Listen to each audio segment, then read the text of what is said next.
Hi, and good morning. Let me take this off. Uh, let's see, Trinity, Lucas, Cara, very difficult act to follow, hard act to proceed, so I'll do my best.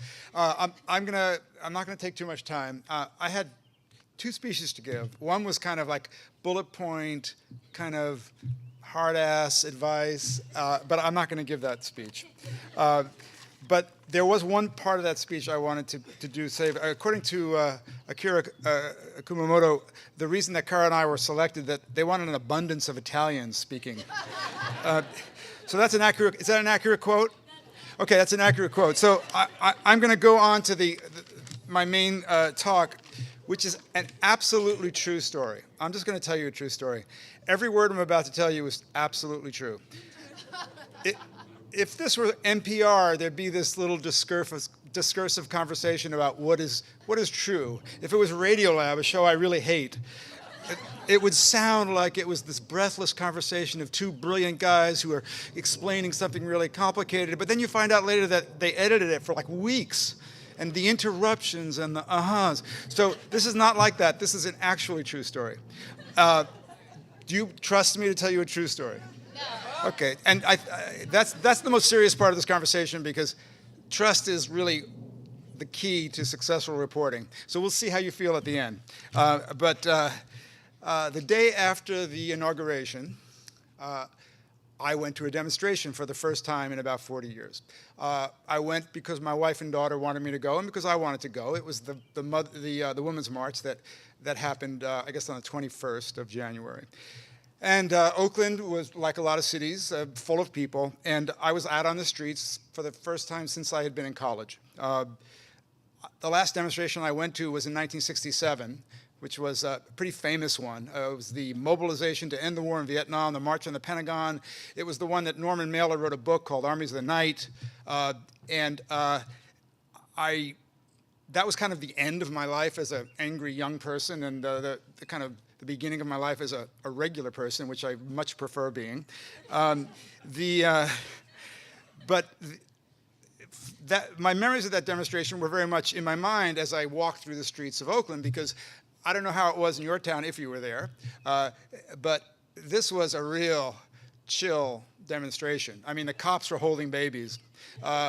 In fact, when cops take selfies, you know that you really have nothing to worry about. And it was a very kind of kumbaya kind of demonstration. There were babies and strollers, there were balloons, and I did think back to this day at the Pentagon where, you had these two things happening. You had hippies trying to levitate the Pentagon, which did not work. And then you had weathermen wearing like Chicago Bear football helmets charging the National Guard, and that didn't work either. But you did get those two kind of wings of protest. What I used to call the Oakland versus the Berkeley versus San Francisco kind of protest. Berkeley protest has always been kind of helter-skelter. It's kind of, now the people with helmets have skateboards, which I can't quite figure out. So the masked anarchists apparently skateboard to the demonstrations, which is another thing I can't quite wrap my head around. Nonetheless, in the 60s and 70s, the Berkeley protests were very political and ideological. The San Francisco protests it was the age of Aquarius. It was like, it's all going to be cool, the turning of the world. And this is still kind of in place. So this was a San Francisco kind of protest, this Oakland day. The crowd was, it was buoyant. The people had clever signs, clever uniforms. I was wearing a pink hat, which was not easy, but I did it. Really not my style, But people were being very creative, as they are in the Bay Area and everywhere else. And one group really caught my notice. It was kind of a feminist collective, and they had a boombox. They were traveling with a boombox, and they were playing the Sister Sledge hit, We Are Family, which, if you're old enough, you remember 1979. It was a real party hit, and it was even the theme of the 1979 World Series. The Pittsburgh Pirates used the Sister Sledge theme, We Are Family, and basically the whole crowd was singing this great tune, and we were walking through, and it was all, and we're turning up by the lake, making a left turn, and finally we turned down Broadway, and like any big public event, you see the sea of people, and you kind of say, wow, this is it. Look at all these people. We're walking down, and were there 20,000 people there, 50,000, 80,000? I don't know. You read all those different accounts, lots of Instagramming, lots of photo, a lot of selfies. So we're walking down, and I see something that strikes me oddly. 19th and Broadway, there's a guy leaning up against a lamppost. And he's kind of my age, maybe a little younger. He's wearing like a leather jacket, like jeans, shoes. He just looked out of place because he wasn't moving, he wasn't talking, he was leaning up against the lamppost. So I walk past him, and I just see this out of the corner of my eye. This is a true story, okay? Everything I'm telling you is true. And I walk past, and my old kind of, arrogant reporter thing is like, is that a cop? Is that FBI? Has Trump started surveillance already? It didn't seem likely. But I kind of did this thing that we do. It's like I walked past, and then I circled around. I said, I want to check this guy out. Because maybe it's a story. Maybe I can call Kara, because she had people out reporting. I said, hey, I think there's an undercover cop on the corner of 19th and Broadway. And I circled back, and I'm looking at him, and he really looks wrong. He looks wrong. If you've ever done this kind of thing, you trust your instincts, right? I got great instincts. There's something wrong about this guy. And I'm walking toward him, and then suddenly I stop, and I go, damn. I know who this is.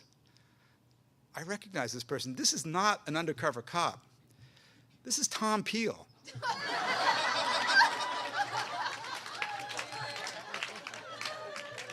Tom Peel is a reporter who teaches public records here at the J School. And I see Tom, and I said, he's working.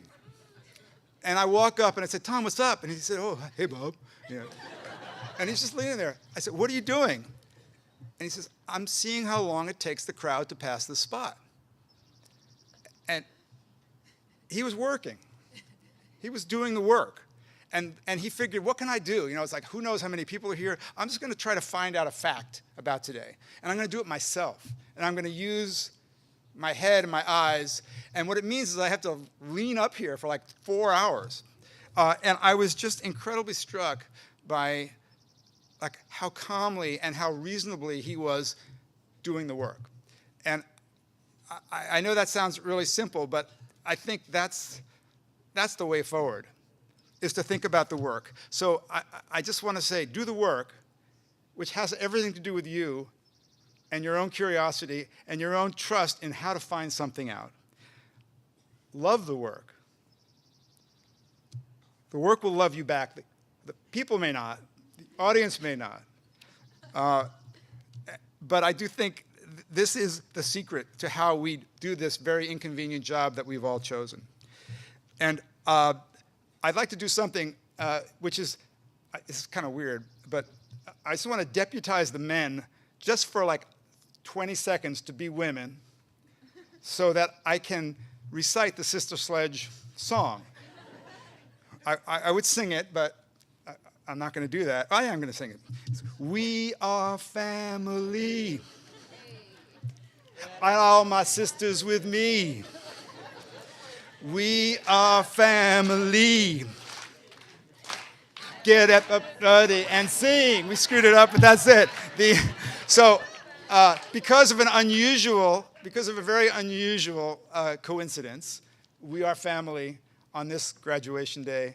I wish you the best. I congratulate you all. Thank you very much.